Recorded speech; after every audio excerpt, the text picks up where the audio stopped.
আসসালামু আলাইকুম। কী অবস্থা সবার? আশা করি সবাই অনেক ভালো আছেন। আজকে আমি আপনাদের জন্য তৈরি করে দেখাবো শিং মাছ ভাপা এবং শিং মাছ কীভাবে পরিষ্কার করতে হয় সেটিও দেখিয়ে দিব এই ভিডিওতে।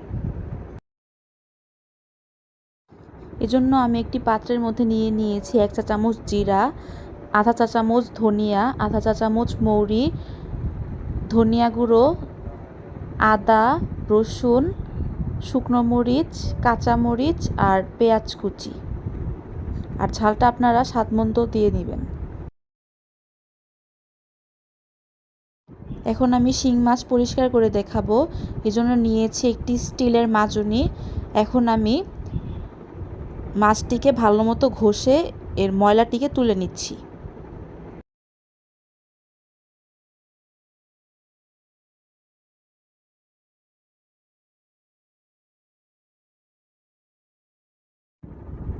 এভাবে মাজনি দিয়ে জুড়ে জুড়ে ঘষা দিলেই দেখতে পাবেন এরকম কালো কালো ময়লা বের হতে থাকবে।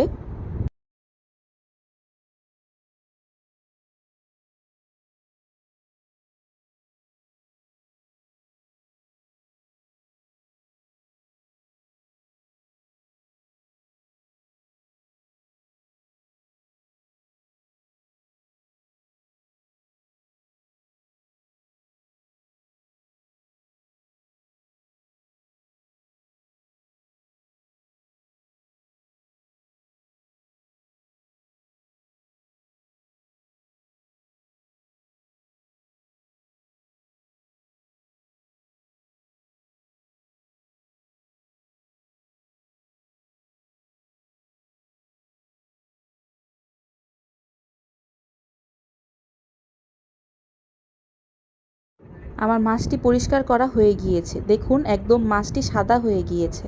আপনারাও এভাবে ট্রাই করবেন।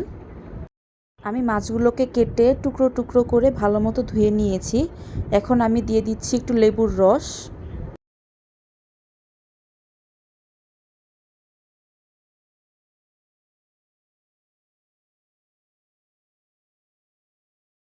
দিয়ে দিচ্ছি পানি আর লবণ দিয়ে ভালো মতো মিশিয়ে এটাকে 5 মিনিটের জন্য রেখে দেব।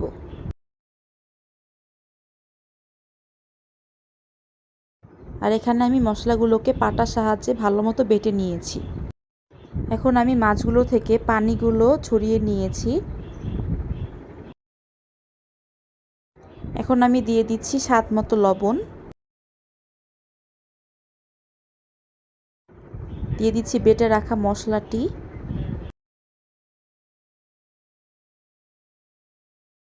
দিয়ে দিচ্ছি হলুদ গুঁড়ো,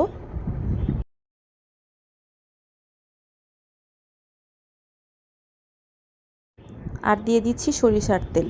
আর এই রান্নাতে সবচেয়ে মেইন উপকরণটি হচ্ছে সরিষার তেল। দিয়ে ভালো মতো মিশিয়ে নিচ্ছি।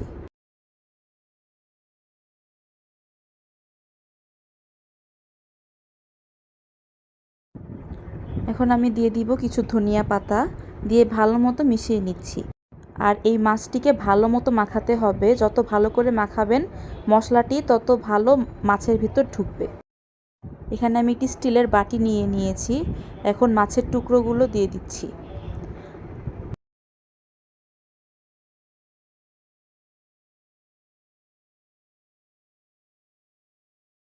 সবগুলো মাছ রাখা হয়ে গেলে এখন আমি উপর দিয়ে একটু কাঁচা সরিষার তেল দিয়ে দিচ্ছি। এখন আমি ঢাকনা দিয়ে ঢেকে দিচ্ছি।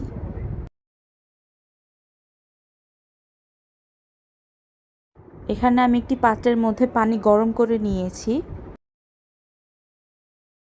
এখন আমি পানির মধ্যে একটি স্ট্যান্ড বসিয়ে দিচ্ছি। স্ট্যান্ড বসিয়ে দিয়ে এখন আমি স্টিলের বাটিটিকে রেখে ঢাকা দিয়ে রেখে দেব 25 মিনিটের জন্য।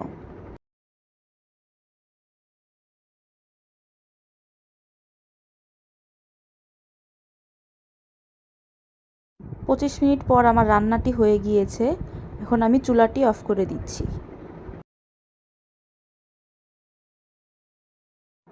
আমার মাছ রান্না করা হয়ে গিয়েছে এবং মাছের কালারটা দেখেন কত বেশি সুন্দর হয়েছে। এবার আমি একটি বাটির মধ্যে ঢেলে নিচ্ছি মাছগুলো।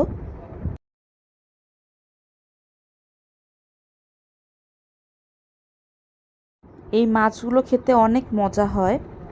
আপনারা অবশ্যই বাসায় ট্রাই করবেন।